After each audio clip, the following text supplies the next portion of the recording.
knjižnici Josipa Vošnjaka Slovenska Bistrica so v ponedeljek gostili literarni večer z Juretom Godlerjem.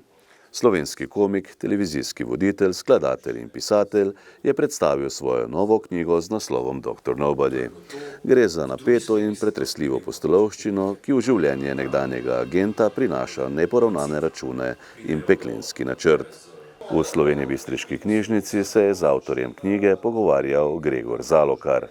Jure Godler je številnemu občinstvu med drugim zaupal nekaj več o svojem načinu ustvarjanja. Jaz sem se zgledoval oziroma se zgledujem pri ustvarjalnosti. Tu govorim strogo o procesu ustvarjanja po Tarantinu.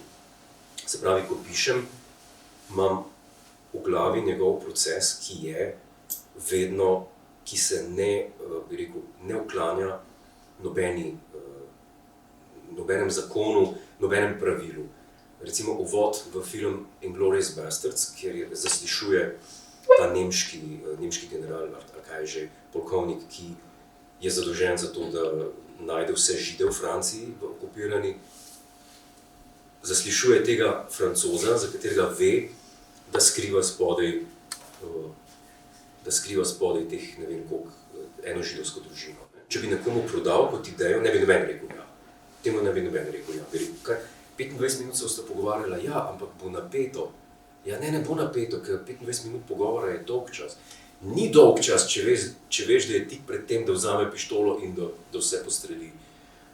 In mislim, da je tudi Hitchcock je rekel o podobnem procesu ustvarjanja, je rekel, da lahko naredi, da se dva poljubljata napeto pol ure. Se ga vprašal, kako je lahko napeto 2 ure? Ja, zaradi tega, ker samo gledalec ve, da je pod poslom bomba. To je princip, po katerem se jaz držim, se pravi, da temu se reče, da grem naprej in da se ne oziram in da gledam na to, da mene zanima.